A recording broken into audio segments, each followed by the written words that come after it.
Friday facts நேயர்களுக்கு வணக்கம். இன்னைக்கு நம்ம எந்த படத்துடைய ரிவ்யூ பார்க்க போறோம் அப்படின்னா, தம்பிதுரை மாரியப்பன் அவங்களோட இயக்கத்துல டிராமா அப்படின்ற படம் வந்து உருவாகி இன்னைக்கு வந்து ரிலீஸ் ஆயிருக்கு. இந்த படத்துடைய ஆழமான ஒரு விஷயமே ஃபெர்டிலிட்டி சென்டர்ல நடக்கக்கூடிய ஸ்கேம், மெடிக்கல்ல வந்து எந்த மாதிரியெல்லாம் ஸ்கேம் நடக்குது அப்படின்றத வந்து இந்த படத்துல பேசியிருக்கிறாங்க. அதுக்காக இவங்க எடுத்துக்கிட்ட கதை என்ன அப்படின்னா, ஒரு பக்கம் ரொம்ப வருஷமா கல்யாணமாகி குழந்தை இல்லை அப்படின்றதுனால அந்த குழந்தைக்காக எந்த அளவிற்கு வேணா எக்ஸ்ட்ரீமா போகலாம் அப்படின்னு இருக்கக்கூடிய ஒரு கப்பிள்ஸ் ஒரு பக்கம், இன்னொரு பக்கம் வந்து கல்யாணத்திற்கு முன்னாடியே பிரெக்னன்ட் ஆகிற பொண்ணு, இந்த விஷயம் அவங்க வீட்டில் தெரிஞ்சு அவங்க வீட்டில் கொடுக்கக்கூடிய ப்ரெஷர், இதனால இந்த பொண்ணு எடுக்கக்கூடிய முடிவுகள் அப்படின்னு ஒரு பக்கம் நகரும்.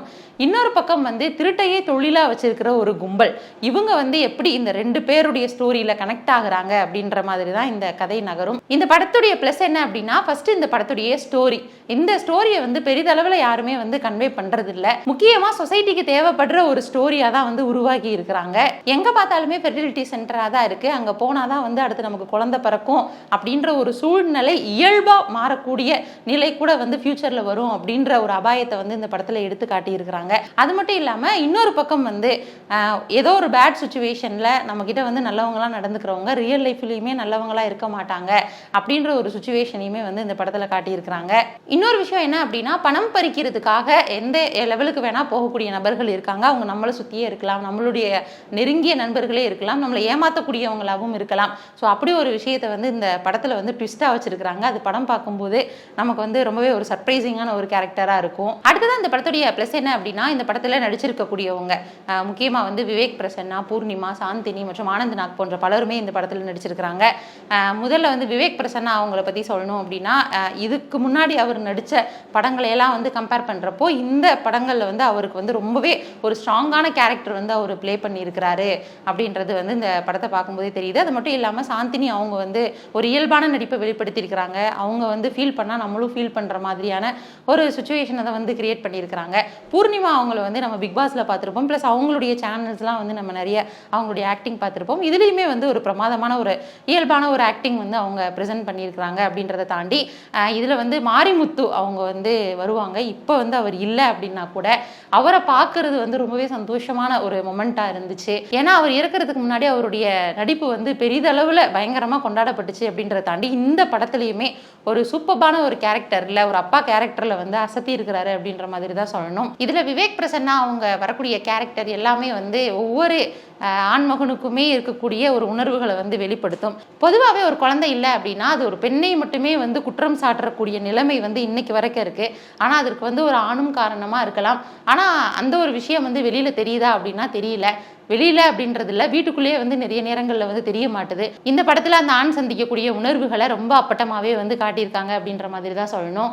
ஆர்எஸ் பிரதாப் அவங்களுடைய மியூசிக் வந்து ரொம்பவே நல்லா ஒர்க் அவுட் ஆயிருக்கு. அப்படின்றத தாண்டி இந்த படத்தில் அவருமே வந்து சாங்ஸ்லாம் வந்து ரைட் பண்ணியிருக்காரு போல. அஜித் ஸ்ரீனிவாசன் அவங்களுடைய ஒளிப்பதிவு பல இடங்களில் ரொம்பவே நல்லா இருக்கு. லைட்டிங் இந்த படத்தில் ரொம்ப நல்லா இருக்கு அப்படின்ற மாதிரி சொல்லலாம். வேற இந்த படத்தில் என்ன ப்ளஸ் அப்படின்னா, இந்த படத்துடைய செகண்ட் ஹாஃப்ல அந்த கடைசி ஒரு 20 நிமிஷம் வந்து ரொம்பவே அடுத்து என்ன நடக்க போகுது அப்படின்ற மாதிரி நம்மளால யூகிக்க முடிஞ்சா கூட ரொம்பவே நல்லா இருந்துச்சு.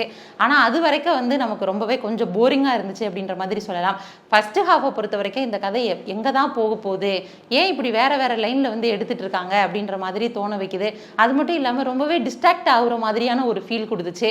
ஆனா கடைசியா செகண்ட் ஹாஃப்ல வந்து அது எல்லாத்தையுமே லிங்க் பண்ண விதத்துல தான் நம்மளால வந்து ஃபர்ஸ்ட் ஹாஃபையே வந்து ஓரளவுக்கு புரிஞ்சுக்க முடிஞ்சு அப்படின்ற மாதிரி சொல்லலாம். அது மட்டும் இல்லாம இந்த படத்துல காமெடிக்காகவே வந்து 2 பேர் இருப்பாங்க. அவங்க வந்து ஒரு திருட்டு தொழில் செய்யக்கூடிய நபர்களா இருப்பாங்க. அவங்க தான் வந்து கடைசியில ஒரு முக்கியமான வேலையை பார்த்து விட்டு போயிடுவாங்க. அந்த காமெடிகள் வந்து தியேட்டர்ல பார்க்கும்போது பெரிய அளவுல ஒர்க் அவுட் ஆகலை அப்படின்ற மாதிரி தான் தோணுச்சு. எந்த அளவிற்குமே யாருக்குமே வந்து சிரிப்பு வராத அளவிற்கான காமெடிகள் தான் இருந்துச்சு. ஆனா அவங்களுடைய கேரக்டர் வந்து கடைசியா லிங்க் ஆகும்போது நமக்கு ரொம்பவே கனெக்ட் பண்ணிக்கிற மாதிரி இருந்துச்சு. இந்த படத்தில் வந்து ரொம்பவே எமோஷ்னல் கனெக்டடான விஷயங்கள் வந்து நிறைய பண்ணியிருப்பாங்க. முக்கியமாக வந்து குழந்தை இல்லாதவங்க அவங்க வந்து எத்தளவுக்கு வந்து ஃபீல் பண்ணுவாங்க, ஒவ்வொரு நிமிஷத்தையும் வந்து எப்படி எதிர்பார்ப்பாங்க அப்படின்ற விஷயத்தில் வந்து இந்த படத்தை வந்து ப்ளஸ்ஸாகவே கொண்டு போயிருக்காங்க அப்படின்ற மாதிரி சொல்லலாம். கல்யாணத்திற்கு முன்னாடி கர்ப்பமாகும்போது அந்த பெண் சந்திக்கக்கூடிய உணர்வுகளையுமே இந்த படத்தில் வந்து கொஞ்சம் ப்ளஸ்ஸாக தான் காட்டியிருப்பாங்க. அப்படின்றத தாண்டி ஏதோ ஒரு இடத்துல வந்து நமக்கு சில கனெக்ஷன்ஸ்லாம் வந்து ரொம்ப மிஸ் ஆகுதோ அப்படின்ற இடத்துல வந்து கொஞ்சம் மைனஸாக இருக்குது. இதில் கிளைமேக்ஸ் கிளைமேக்ஸில் வந்து ஒரு ட்விஸ்ட் வரும். அந்த ட்விஸ்ட்டை வந்து நம்ம கண்டிப்பாக எதிர்பார்த்துருக்கவே மாட்டோம். அந்த இடத்துல போய் ட்விஸ்ட் வைப்பாங்களா அப்படின்ற மாதிரி. ஸோ அந்த இடத்துல ட்விஸ்ட் வர்றது நமக்கு ரொம்ப அதிர்ச்சியாகவுமே இருக்கக்கூடிய ஒரு விஷயமா இருக்கும். ஸோ இந்த மாதிரி தான் இந்த படத்துடைய டோட்டல் கதையுமே இருக்குது. முக்கியமாக வந்து சமூக பிரச்சனைகளை வந்து இந்த படத்தில் பேசியிருக்கிறாங்க. அது மட்டும் இல்லாமல் இந்த படத்தை பார்த்த எல்லாருக்குமே என்ன ஒரு ஃபீல் இருக்கும் அப்படின்னா, இப்போ பொதுவாகவே வந்து நம்ம மெடிக்கல் சைடு போனோம் அப்படின்னா நமக்கு எல்லாருமே நம்பிக்கை கொடுக்குற மாதிரி தான் பேசுவாங்க.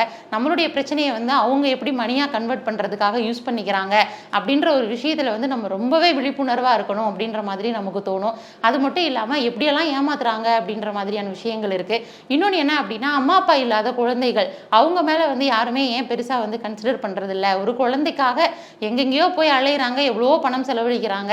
அதை தாண்டி குழந்தை இல்லை அப்படின்ற ஒரு விஷயம் தெரிஞ்சால் கூட ஏன் அம்மா அப்பா இல்லாத குழந்தைங்களை வந்து தத்தெடுக்க மறுக்கிறாங்க அப்படின்ற ஒரு விஷயத்தையும் வந்து ரொம்ப தெளிவாக பேசியிருப்பாங்க. இந்த விஷயத்தில் வந்து படக்குழுவை வந்து நம்ம பாராட்டியே ஆகணும். அங்கங்கே மைனஸான விஷயங்கள் சில இருந்தால் கூட மொத்தமாக வந்து இந்த படம் நம்ம வந்து தியேட்டரில் போய் வாட்ச் பண்ணக்கூடிய ஒரு ஃபில்மாக தான் இருக்குது. ஸோ இன்றைக்கி வந்து நம்ம ட்ராமா படத்துடைய ரிவ்யூ பார்த்தோம். நம்ம அடுத்தடுத்த வீடியோக்களில் அடுத்தடுத்த படங்களை பற்றி பார்க்கலாம்.